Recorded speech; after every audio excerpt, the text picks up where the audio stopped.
गुड़हल के पौधे पर ढेरों फूल चाहिए तो आपको हर एक 7 से 8 दिनों पर खाद देना पड़ेगा। लेकिन कई बार हमें पता नहीं होता कि कौन सी खाद दें या खाद हम देते रहते हैं लेकिन फ्लावरिंग नहीं होती है। तो आज के वीडियो में आप जानेंगे कि कौन से वो ज़रूरी खाद हैं जो हिबिस्कस के प्लांट पर आपको देना चाहिए। देखिए, मेरे हिबिस्कस का जो पौधा है इस पर अब लगातार गुच्छों में फूल खिलना शुरू हो गया है। लेकिन यदि आपके पौधे में इस तरीके से मिलीबग्स का अटैक है तो कभी भी फ्लावरिंग नहीं हो सकती है।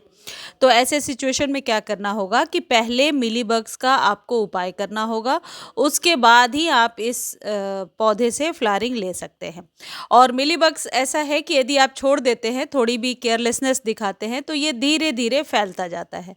तो इसका तो सबसे अच्छा बेहतरीन उपाय यही है कि इसको आप पानी से प्रेशर दे करके धो दीजिए हर दिन। मॉर्निंग में, गर्मी का टाइम है, मॉर्निंग में कर लीजिए। कुछ इस तरीके से आप प्रेशर के साथ जिस जगह पे मिलीबग्स का अटैक है वहाँ ऐसे करके वॉश कीजिए। कोशिश कीजिए कि मिलीबग्स नीचे ज़मीन पर गिरे, ना कि गमले में, इसलिए गमले को थोड़ा सा टेढ़ा करके ऐसा करें। ऐसा करने से 3-4 दिन यदि आप कंटिन्यूअस करेंगे तो आप देखेंगे उस पौधे से मिलीबग्स का अटैक ख़त्म हो गया है। मिलीबग्स को रिमूव करने के और भी बहुत सारे होममेड तरीके हैं जो अभी से कुछ दिन पहले आपके साथ वीडियो शेयर किया था मैंने। तो यदि आपको और भी तरीका जानना है तो आप लिंक मांग सकते हैं कि मिलीबग्स रिमूव करने का लिंक दे दीजिए, तो वो आपको लिंक प्रोवाइड कर दिया जाएगा। उसमें 6-7-8 तरीके बताए हुए हैं कि किस तरीके से मिलीबग्स को हटाना है। देखिए, एक चीज़ और है कि यदि आपके गुड़हल में फ्लावरिंग बहुत छोटी छोटी हो रही है, बहुत छोटे छोटे फूल निकल करके आ रहे हैं, तो हमेशा नेचुरल चीज़ों का ही सहारा लीजिए। कई बार बहुत ज़्यादा केमिकल खाद दे देने से ये जो परमानेंट पौधे हैं ये अपने सीज़न में फ्लावरिंग बिल्कुल नहीं करते हैं। चलिए, पहले खाद के बारे में मैं आपको बताती हूँ। ये है कॉफ़ी।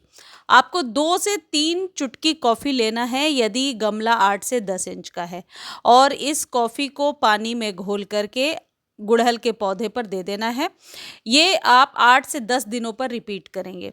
यानी कि यदि आप रिपीट करना चाहते हैं तो आपको 10 दिनों के बाद रिपीट करना है, नहीं तो आप ये ऐसा कर सकते हैं कि आज ये खाद दे दिया, फिर 10 दिनों के बाद कोई और नेचुरल खाद दे दिया, जो आगे के वीडियो में मैं आपको बता रही हूँ।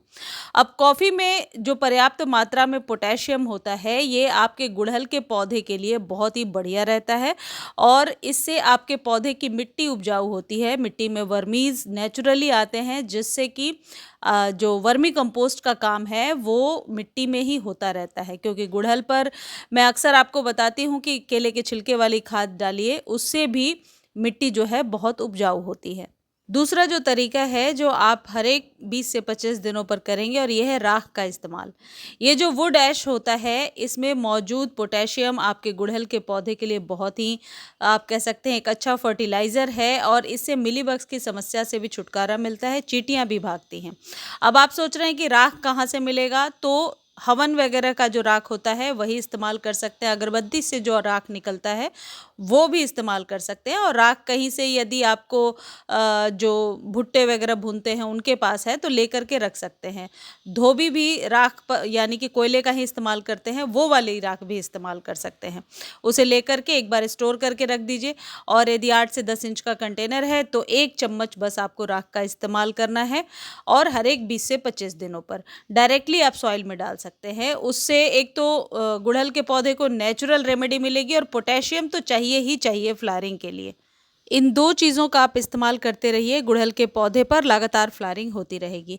तीसरी जो सबसे इम्पॉर्टेंट चीज़ है जो मैं अपने गुड़हल पे या सभी फूलों वाले पौधे पर हमेशा इस्तेमाल करती हूँ वो है ये लिक्विड। आप 3-4 बनाना पील्स और इस तरीके से अनियन पील्स ले लीजिए और इसे पानी में घोल करके छोड़ दीजिए। आप इसमें कंडे उपले का भी इस्तेमाल कर सकते हैं। सबको पानी में 24 घंटे कम से कम रहने दीजिए, और फिर नेक्स्ट डे इसी पानी को छान करके गुड़हल में इस्तेमाल कीजिए।